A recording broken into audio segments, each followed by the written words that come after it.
영남대병원 뇌졸중센터 신경과 이준 교수 나오셨습니다. 네, 어서 오세요. 안녕하십니까. 네, 안녕하세요. 교수님 일단 시작 전에 명쾌하게 해답을 좀 주셔야 될 것 같아요. 김천원 씨가 이 커피를 많이 마시면 뇌졸중 위험이 있다고 했는데 저는 김천원 씨가 말해서 믿기가 조금 했거든요. 정답이 뭘까요?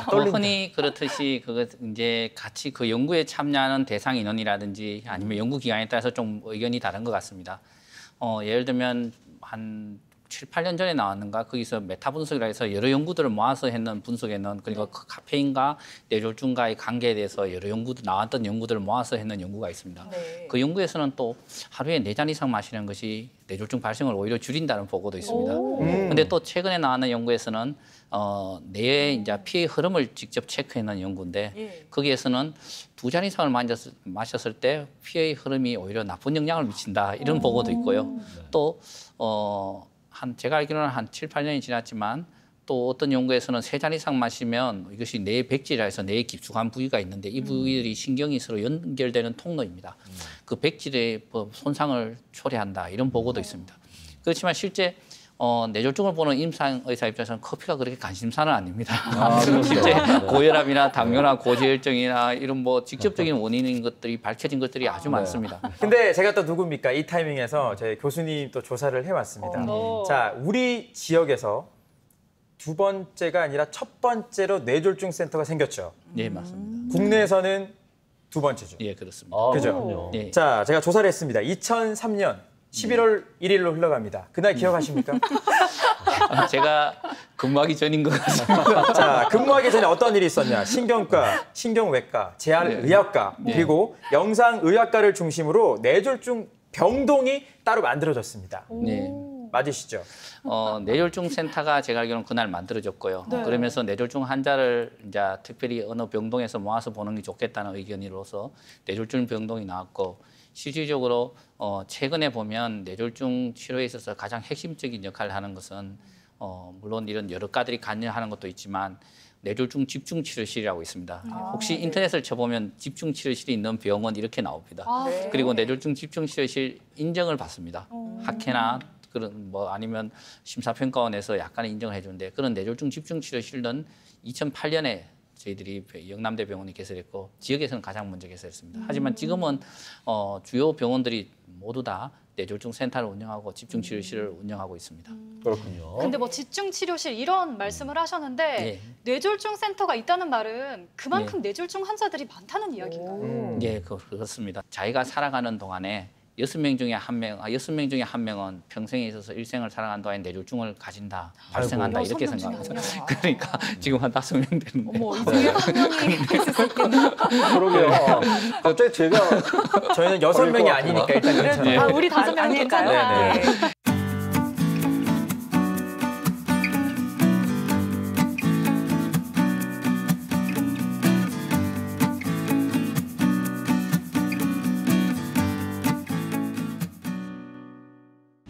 암보다 더 무섭고 치명적인 질환이라는 뇌졸중.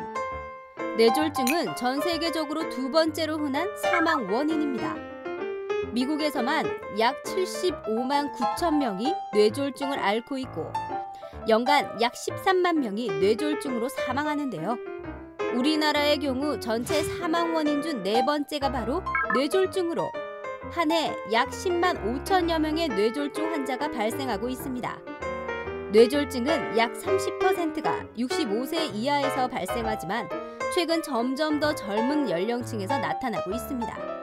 일단 뇌졸중이 발생하면 그중 10%는 죽음으로 이른다고 해서 침묵의 살인자라고도 불리는데요. 무서운 합병증과 함께 사망에 이르는 뇌졸중. 그래서 조기 발견과 치료가 중요합니다. 뇌졸중으로부터 목숨을 살리는 골든타임. 지금부터 지켜드릴게요.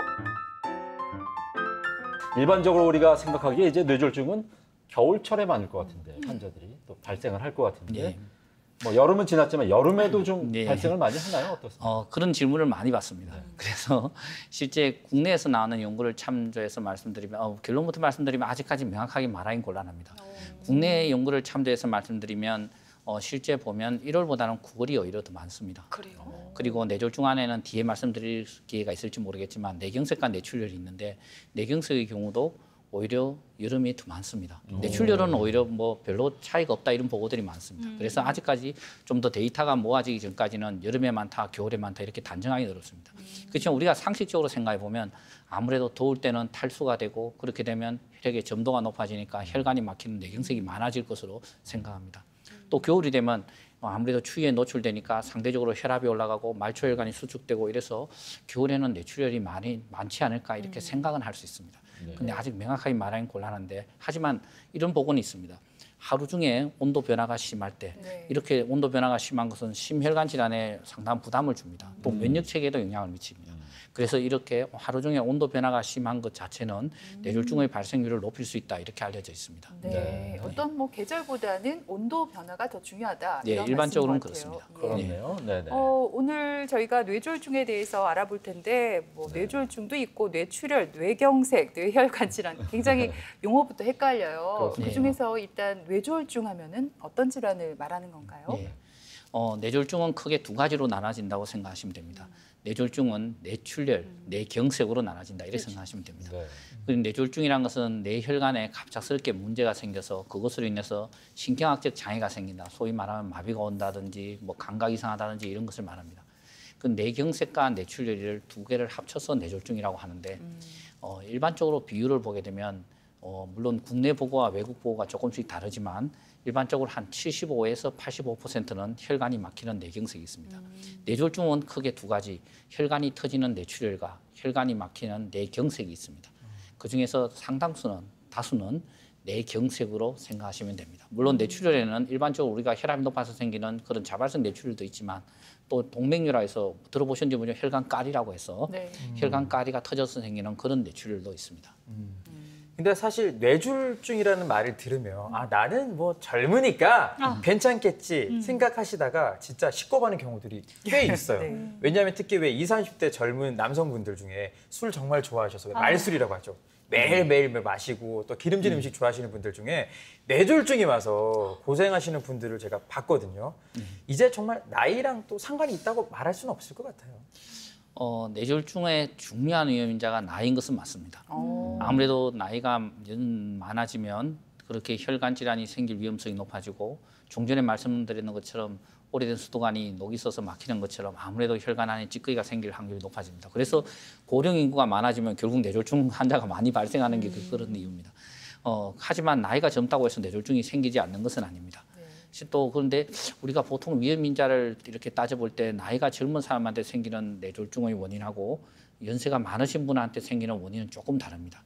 나이가 젊은 사람한테 생길 때는 일반적으로는 심장으로 인해서 심장 타수로 인해서 뇌경색이 생긴다든지 또는 혈관 박리, 혈관벽이 갈라지면서 뇌경색이 생기는 조금 원인이 다를 수는 있지만 젊다고 안 생기고 이런 것은 아닙니다. 네.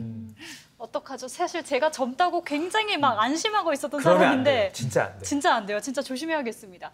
근데 교수님 왜 흔히 골든타임이라는 말이 있잖아요. 네. 그 어떤 질병이든 간에 왜 골든타임이 중요하다 이런 말이 있는데 네. 그중에서도 특히나 골든타임이 필요한 질환이 따로 있는 걸로 알고 있어요. 혹시 뇌졸중도 골든타임이 필요한 질환이다 이렇게 생각하면 될까요?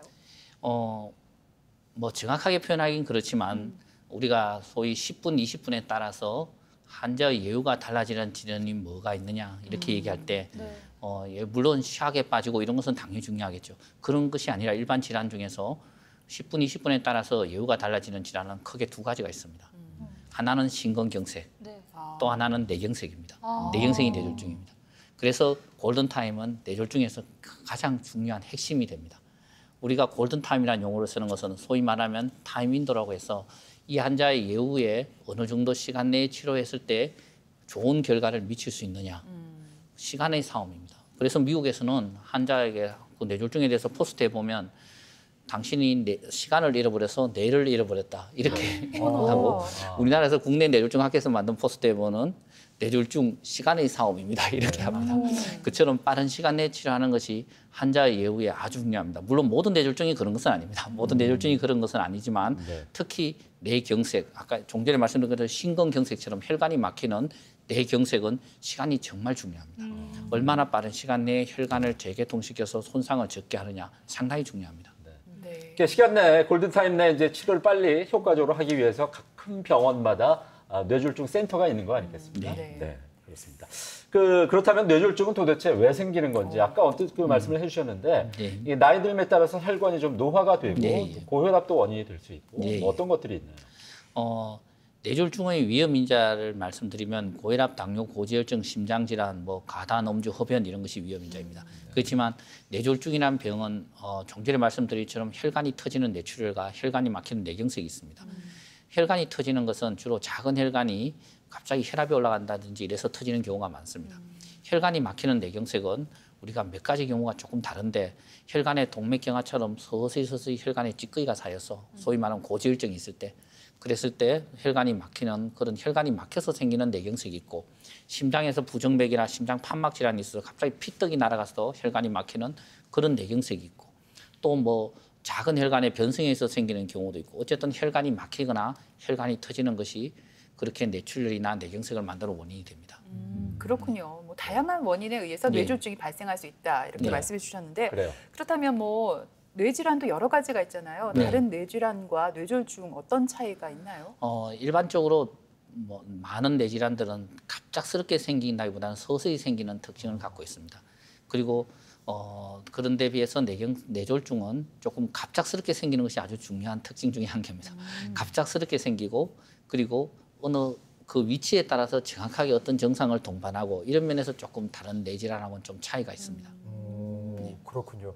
근데 뇌졸중도 분명히 초기에 뭔가 우리 몸에게 신호를 보낼 것 같단 말이죠. 전조 증상을 알고 있으면 좋을 것 같은데 이걸 초반에 인식하지 못하는 경우도 저는 꼭 많다고 들었거든요. 우리가 뇌졸중 중에서 뇌경색은 전조 증상을 동반하는 경우가 있습니다. 그것을 정확하게 의학 표현을 용어를 쓰면 일가성 뇌허혈 발작이라고 합니다. 흔히 뭐 미니 뇌경색 이런 용어를 쓰는 것도 있더라고요. 그 뭐 아주 공식적인 용어는 아니지만 그래서 예를 들면 뇌경색의 경우는 혈관이 막혔다가 우리 몸의 방어 기전 등으로 인해서 혈관에 피가 다시 가게 되면 그때는 뇌가 기능이 정지됐다가 회복되면서 증상이 완전히 좋아져 버립니다. 우리 신경과 의사 입장에서는 상당히 중요한 신호죠. 당신은 곧 뇌경색이 온다는 걸 알리는 중요한 신호입니다. 그래서 전조 증상이라는 있는 경우도 있지만 없는 경우도 많습니다. 하지만 증상이 생겼을 때가 중요하지 않을까 생각합니다. 갑작스럽게 한쪽 편으로 신경학적 장애, 감각이 이상하다든지 말이 어둔하다든지 마비가 있다든지 힘이 빠진다든지 이런 것이 가장 대표적인 증상이라고 생각합니다. 뭐 한쪽 팔다리에 힘이 없다 이런 거 말고도 얼굴이라든지 다른 데 또 나타날 수 있는 증상 없나요? 있습니다. 위치에 따라서 다른데 어떤 위치에 생겼을 때는 갑작스럽게 어지럼만 동반하는 경우도 있고 어떤 경우에는 단순히 발음만 이상한 경우도 있고 어떤 경우는 사물이 두 개로 보이는 경우만 있고 어떤 경우는 단순히 두통만 동반하는 경우도 있습니다. 그것은 병변이 생기는 위치에 따라 좀 차이가 납니다. 저는 늘 머리가 지끈지끈 아프고 그랬는데 이게 뭐 갑작스럽게 온 게 아니니까 걱정 안 해도 되겠죠. 괜히 걱정했네요. 염려증이 좀 있어서요, 제가. 앞에서도 좀 말씀해 주셨지만 뇌졸중은 시간과의 싸움이라고 하잖아요. 그렇습니다. 그렇다면 언제 발견하느냐에 따라서 치료도 좀 달라질 수 있을까요? 네, 많이 다릅니다. 뇌졸중 중에서 시간과의 싸움이라는 것은 좀 전에 심장으로 가는 혈관이 막혔을 때 우리가 심근경색이라는 용어를 쓰는 것처럼 뇌로 가는 혈관이 막혔을 때 뇌경색이라고 용어를 쓰는데 뇌경색에 관한 얘기입니다. 뇌경색은 그야말로 시간과의 싸움이 됩니다. 흔히 말할 때 우리가 뇌졸중 치료에 있어서 큰 혁신이 두 가지가 있었습니다. 하나는 둘 다 혈전용해수라고 해서 혈전을 녹이는 것인데 혈전용해제라는 약을 정맥으로 줍니다. 닌겔처럼 주는 거. 이 약을 처음 사용해서 인정된 것이 96년입니다.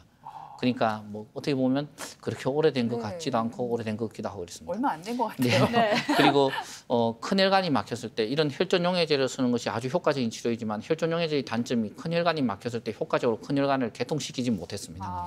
그래서 그동안에 큰 혈관을 치료하는 큰 혈관에 있는 혈전을 제거하는 방법들이 계속 발전해 오다가 이제 공식적으로 인정된 것은 거의 뭐 2015년이니까 몇 년 되지 않았죠. 실제 그 치료를 한 것은 저 같은 경우도 그보다 일찍 했습니다.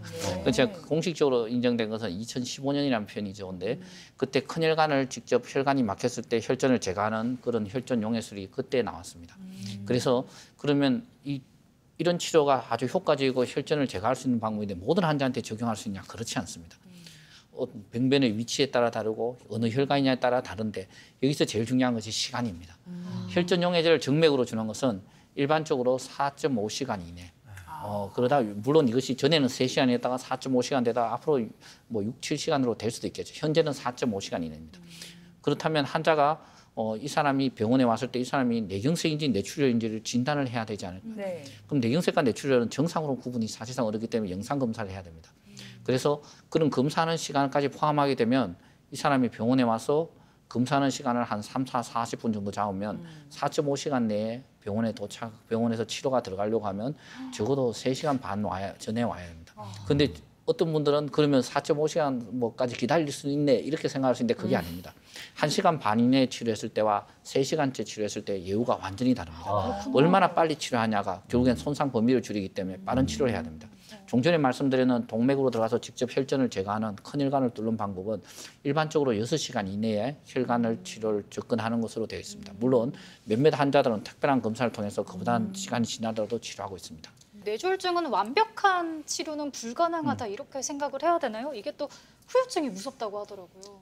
예, 그래서 이제 뇌졸중 치료에 있어서 이제 어떤 기술이 쭉될 때 외국 잡지에 보면 제일 앞에 나오는 것이 데드 브레인이죠, 데드 브레인 이렇게 합니다. 죽은 뇌는 살릴 수 없다는 말입니다. 아직까지 죽은 뇌를 효과적으로 살릴 수 있는 방법은 없습니다. 물론 현미경 차원에서 약간 신경이 재생된다 말다 이렇게 얘기하지만 소위 우리가 말하는 영상에서 확인될 정도로 죽은 신경은 회복되지는 않습니다. 그래서 후유증이라는 것은 결국에는 병변의 위치나 크기에 따라서 후유증이 남기 때문에 우리가 종전에 말씀드리는 빠른 시간 내에 치료가 중요한 이유는 시간이 지날수록 병변이 점점 커지기 때문입니다. 10분, 20분이 지날수록 점점 죽어가는 범위가 커지게 되니까 빠른 시간 내에 피를 보내게 되면 죽어가는 범위를 최소한으로 하니까 아무래도 후유증의 발생을 줄일 수가 있습니다. 네. 그러면 구체적으로 남을 수 있는 어떤 후유증 어떤 게 있어요? 예, 그것은 뭐 결국 병변의 위치나 크기에 따라 다른데 네. 언어를 담당하는 부위에 손상을 받게 되면 그 사람은 언어 장애가 생기게 되겠죠. 예를 들면 말을 하는 부위냐 말을 듣는 분야에 따라서 다를 수 있고 팔다리 운동을 담당하는 부위에 손상을 받으면 팔다리가 운동에 장애가 생기겠죠. 네. 또 뭐 감각 담당하는 부위면 감각 장애가 생길 수 있습니다. 네. 또 한 가지 궁금증이 그 알츠하이머라는 것도 있지 않습니까? 이거는 뇌졸중과 어떤 그 상관관계가 있나요? 기존의 방식대로 설명하면 아주 명확하게 같은 질환은 아닙니다. 알츠하이머는 어떻게 보면 신경의 변성에 의해서 신경에 쓰레기 물질이 쌓이면서 생기는 질환인데 뇌졸중은 혈관이 막혀서 생기는 질환이니까 조금 차이가 있습니다.